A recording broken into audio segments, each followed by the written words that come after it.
आज की क्लास हम स्टार्ट करने जा रहे हैं आधुनिक भारत से। तो आधुनिक भारत के इतिहास से संबंधित जितने भी मल्टीपल चॉइस क्वेश्चंस हैं जो कि एग्ज़ाम में आए हुए हैं उनको हम डिस्कस करेंगे।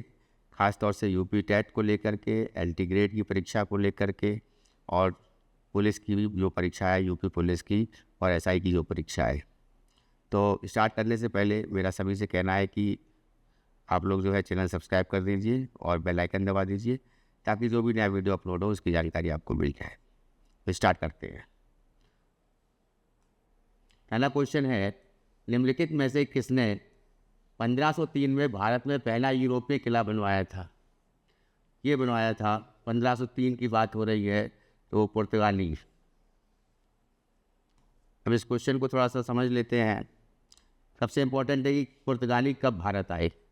तो पुर्तगाली 1498 में पहला वास्को डी गामा जो था वो पहला पुर्तगाली यात्री था जो कालीकट पर उतरा था। कालीकट आज के समय में कोझिकोड कहा जाता है, कालीकट, और इसका स्वागत जो है जमोरिन ने किया था जो वहाँ का राजा था, वो बल्कि उपाधि थी राजा की। उसके बाद पुर्तगालियों के बाद अंग्रेज आए, इंग्लिश, और 1600 में ब्रिटिश ईस्ट इंडिया कंपनी का फॉर्मेशन होता है ब्रिटेन में, और 1600 में जो है अंग्रेज आते हैं, अंग्रेज, ठीक है। फिर उसके बाद डच आते हैं।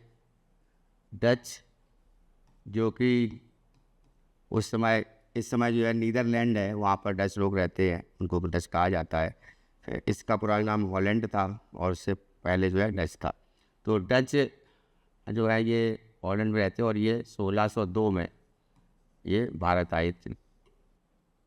और उसके बाद फ्रांसीसी ये भारत आए 1600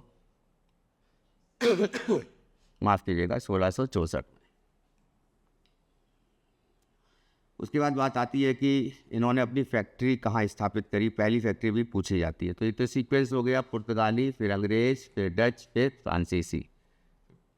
पहली फैक्ट्री की अगर हम बात करें तो 1503 में पहली फैक्ट्री अल्बुकर्क जो था वो वास्तविक संस्थापक था पुर्तगाली का, और उसने जो है स्थापित करी थी, और ये फैक्ट्री स्थापित कालीकट में ही करी थी। उसके बाद डचों ने फैक्ट्री स्थापित करी 1605 में, और 1605 में ये फैक्ट्री इन्होंने मसूलीपट्टनम में स्टार्ट करी। फिर उसके बाद में 1611 और 1613 की बात आती है। 1611 में जो अपनी फैक्ट्री स्थापित करी अंग्रेज़ों ने, वो मसूलीपट्टनम में स्थापित करी, लेकिन वो अस्थायी फैक्ट्री थी, याद रखिएगा, अस्थायी फैक्ट्री थी। स्थायी फैक्ट्री की अगर हम बात करें तो वो सूरत में की थी 1613 में। तो आंसर, अगर कोई क्वेश्चन आता है इसको लेकर कि अंग्रेज़ों ने पहली फैक्ट्री अपनी कहाँ स्थापित की, तो वो 1613 में सूरत में स्थापित की थी।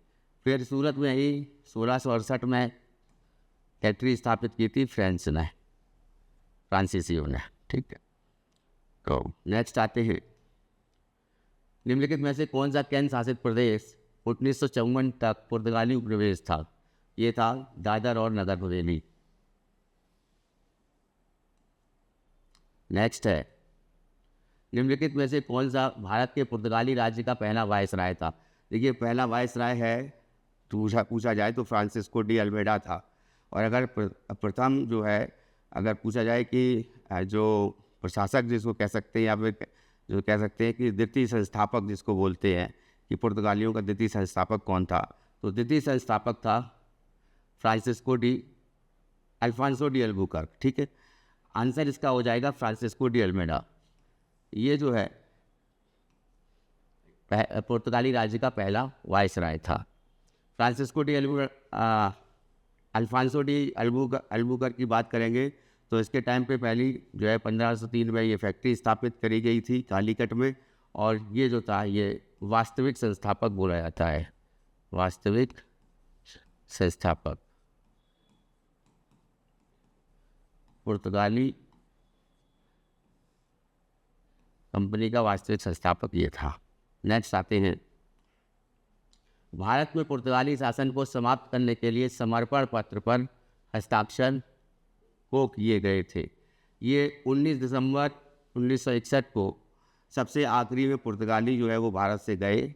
गोवा और साथ में दमन और दीव, दमन और दीव,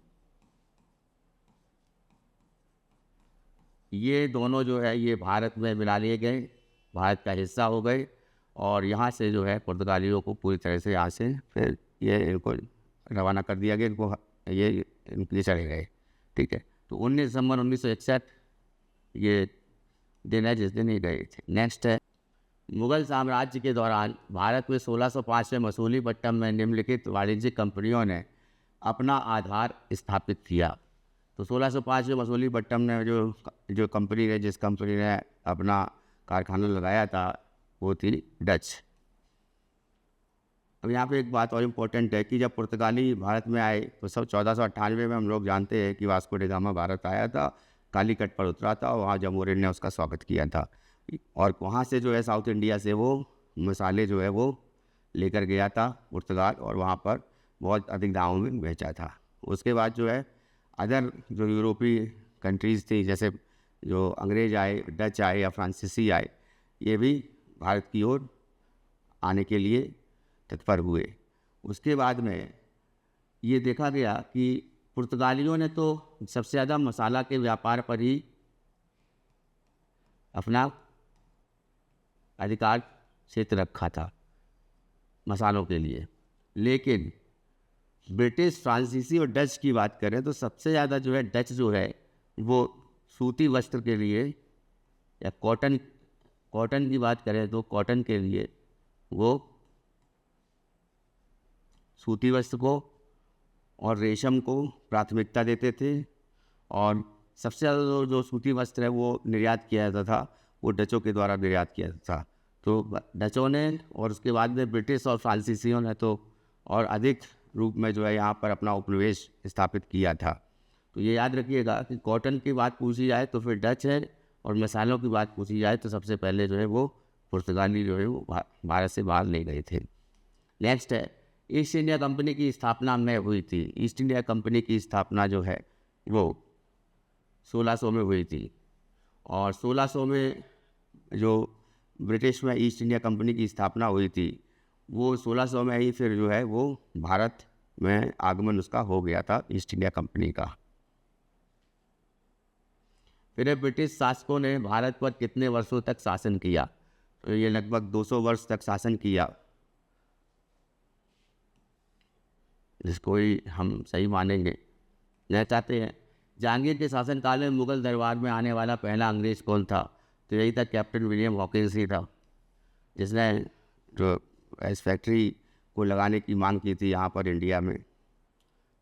उसके बाद नेक्स्ट आते हैं, ईस्ट इंडिया कंपनी ने इंग्लैंड की शासक या महारानी एलिजाबेथ प्रथम से चार्टर प्राप्त करके, जिससे उसे वर्ष में पूर्व में के साथ व्यापार करने की एकमात्र अधिकार पत्र जो है वो प्राप्त किया था।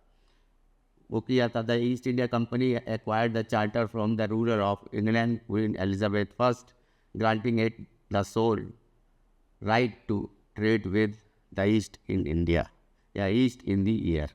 किस ईयर में किया था? वो किया था 1600 में आए थे ये, तो 1600 में ही ये चार्टर पद के लिए जो व्यापार पर अधिकार प्राप्त किया था, एकमात्र अधिकार, वो 1600 में ही किया था।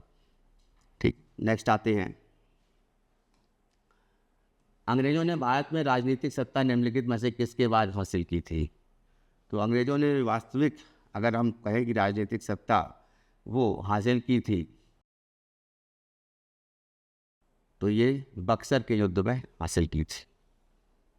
देखिए बक्सर का युद्ध जो है ये 1764 में लड़ा गया, और इस युद्ध में पहले तो प्लासी के युद्ध की बात कर लेते हैं कि प्लासी का युद्ध 1757 में जब लड़ा गया था तो उस समय जो है सिराजुद्दौला यहाँ जो वहाँ का जो है शासक था, अली वर्दी खां के बना था, और सिराजुद्दौला जो है वहाँ का नवाब था और बंगाल का।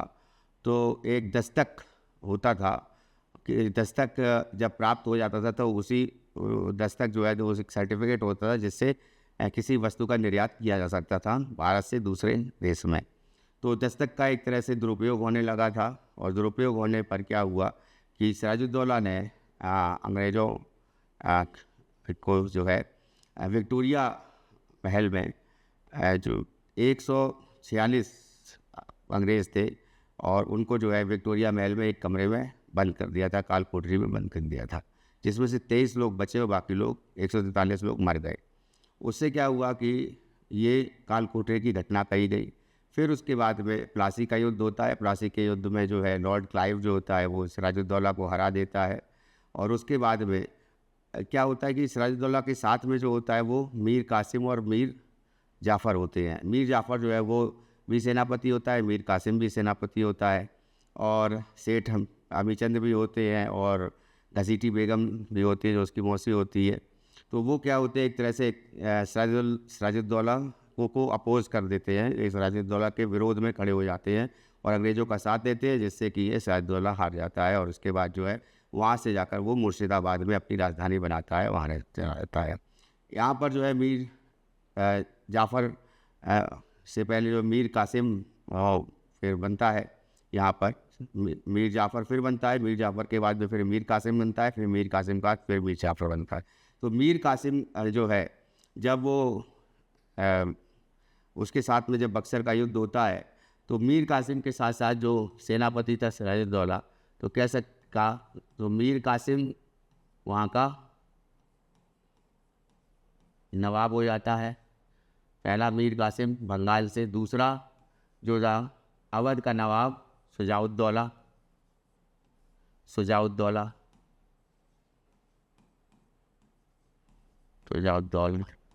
और तीसरा जो था वो था मुग़ल बादशाह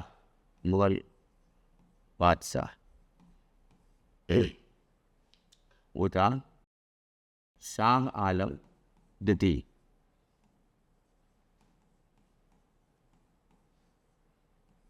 सेकंड, ये तीनों मिल करके जो है अंग्रेज़ों के विपक्ष में ये युद्ध होता है। और इस युद्ध में, बक्सर के युद्ध में क्या होता है कि वर्सेस यहाँ पे बात आती है कि हेक्टर मुनरो जो है वो सेनापति होता है अंग्रेज़ों का, हेक्टर मुनरो, और ये इसके साथ साथ जो है जो लॉर्ड क्लाइव होता है वो उस समय का बंगाल का गवर्नर जनरल होता है।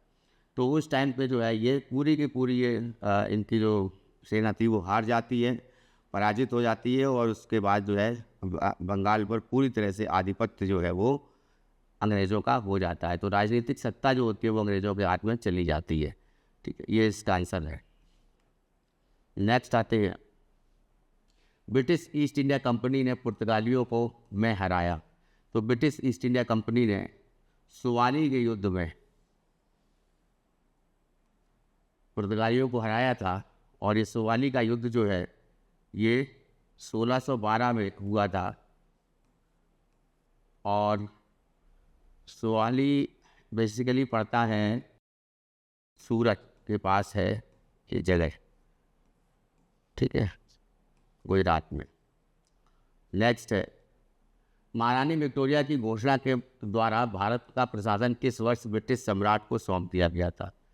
देखिए 1857 की जब क्रांति होती है, तो क्रांति का अंत होने के बाद में लॉर्ड कैनिंग के द्वारा, जो कि अंतिम भारत का गवर्नर जनरल था और पहला वाइसराय था, उसके द्वारा उस समय जो है इलाहाबाद नाम था प्रयागराज का, तो वहाँ पर जो है महारानी विक्टोरिया आती हैं, और ईस्ट इंडिया कंपनी की जो सत्ता थी उसको ख़त्म करके, ईस्ट इंडिया कंपनी का जो प्रशासन था उसको ख़त्म करके जो है पूरी तरह से ब्रिटिश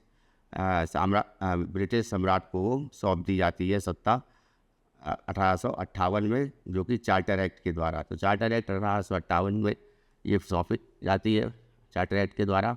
इसका आंसर हो जाएगा 1858। नेक्स्ट है, सर्वोच्च न्यायालय की स्थापना 1774 में फोर्ट विलियम में शीर्ष न्यायालय के रूप में की गई थी।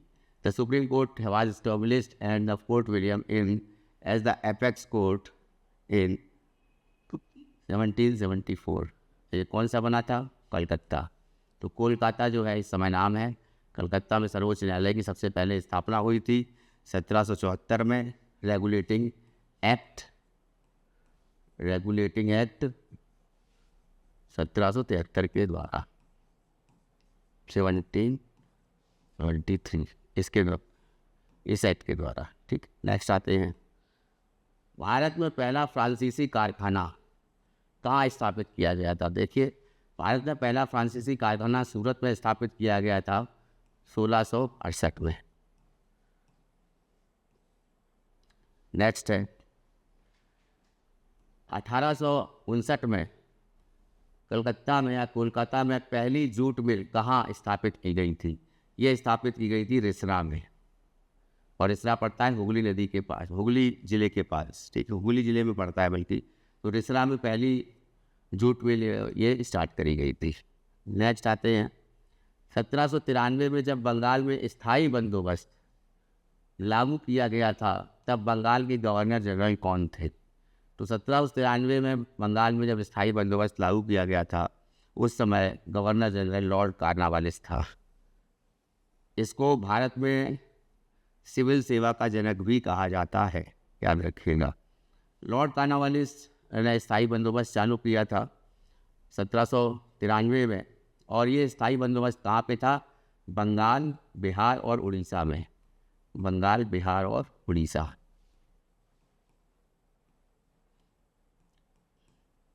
उसके साथ साथ उत्तर प्रदेश में वाराणसी में।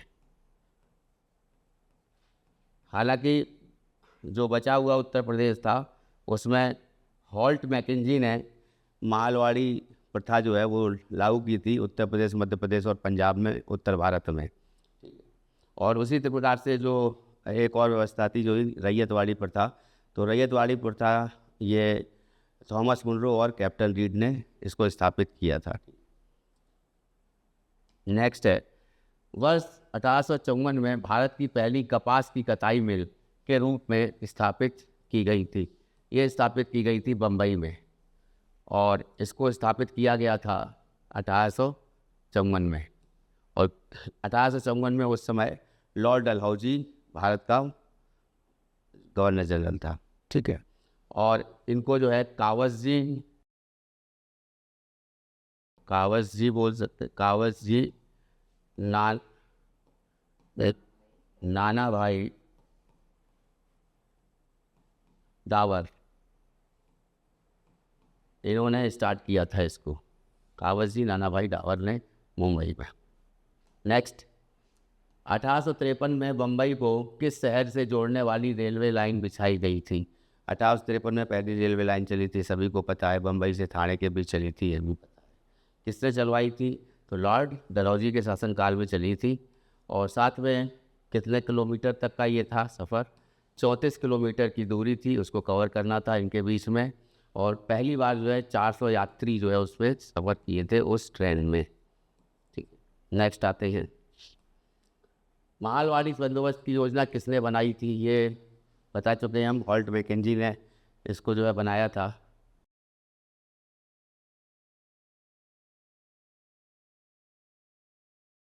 तो मालवाड़ी प्रथा ये जो है 1822 में, और 1820 में हम कहेंगे कि रैयतवाड़ी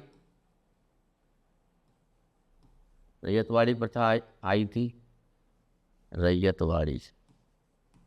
ठीक है, ये 1820 में आई, 1822 में मालवाड़ी आई, हॉल्ट मैकेंजी ने इसको स्टार्ट किया, और 1793 में स्थायी बंदोबस्त या फिर जमींदारी प्रथा। ठीक, इसके बारे में डिटेल में हम जानेंगे बाद में। तो मालवाड़ी बंदोबस्त की योजना किसने बनाई थी? हॉल्ट मैकेंजी ने। ठीक है, आंसर हो जाएगा। नेक्स्ट है भारत में रैयतवाड़ी व्यवस्था किसने शुरू की थी? ये की थी अलेक्जेंडर रीड, कैप्टन रीड थे ये, और थॉमस मुनरो, इन्होंने ये स्टार्ट की थी। ठीक, और ये 1820 में स्टार्ट की थी। कहाँ पर थी ये भी इम्पोर्टेंट है। तो मालवाड़ी प्रथा तो मैंने बताई कि उत्तर प्रदेश, मध्य प्रदेश और पंजाब प्रांत में थी। ये थी मद्रास में एक, और दूसरा मद्रास का साउथ इंडिया ले सकते हैं, पूरा साउथ इंडिया जो है उसमें कवर होता था। और साथ में एक पूर्वोत्तर राज्य था जिसका नाम था असम। नेक्स्ट आते हैं जमींदारी प्रथा, इसको स्थायी बंदोबस्त ही कहा जाता था। 1793 में द्वारा शुरू की गई थी, तो ये तो लॉर्ड कार्नवालिस के द्वारा स्टार्ट की गई थी। दोबारा क्वेश्चन आ गया है। नेक्स्ट है, किस शिक्षा आयोग ने तर्क दिया था कि यूरोपीय शिक्षा भारतीयों के नैतिक चरित्र का उत्थान करेगी? Which education commission had argued that European education would uplift the moral character of India या इंडियंस? तो ये वुड डिस्पैच आयोग आया था, जिसको शिक्षा का मैग्ना कार्टा भी कहा जाता है, मैग्ना कार्टा ऑफ एजुकेशन। ये 1854 में आया था। ठीक है, तो ये भी जो है लॉर्ड डलहौजी के शासनकाल में ही आया था। नेक्स्ट है, निम्नलिखित में से किस वायसराय ने 1882 में हंटर आयोग की नियुक्ति की थी? देखिए, हंटर आयोग की नियुक्ति ये की थी लॉर्ड रिपन ने। और लॉर्ड रिपन ने 1882 में जो हंटर आयोग की नियुक्ति, ये बेसिकली बेसिक एजुकेशन, प्राथमिक शिक्षा को लेकर के ये आयोग था, प्राथमिक शिक्षा को लेकर के, या बेसिक एजुकेशन को लेकर के। तो इसका आंसर हो जाएगा लॉर्ड रिपन। उसके बाद नेक्स्ट है, औपनिवेशिक भारत के संदर्भ में हार्टोग कमीशन या हार्टोग समिति की रिपोर्ट निम्नलिखित में से किस क्षेत्र से संबंधित है? In the context of the colonial India the Hartog Committee report is related to which of the following fields? ये है शिक्षा के क्षेत्र से, तो ये भी जो है ये शिक्षा से संबंधित है कमीशन। तो ये इंपॉर्टेंट कुछ क्वेश्चन थे जो मैंने आप लोग को करवाए, और इसको जो है कंटिन्यू रखेंगे अभी आधुनिक भारत को। तो जो भी पिछले यूपी टेट के जो क्वेश्चन पेपर हैं, चाहे वो सामाजिक विज्ञान से संबंधित या फिर कह सकते हैं जी सामाजिक अध्ययन से संबंधित जो क्वेश्चन आते हैं, 60 क्वेश्चन आते हैं यूपी टेट में, वो और जो कुछ जीके के क्वेश्चंस आते हैं और कुछ क्वेश्चन जो कि इम्पोर्टेंट हैं आने वाली परीक्षाओं के लिए भी, तो वो भी हम कवर करेंगे। ठीक है, नमस्कार, धन्यवाद।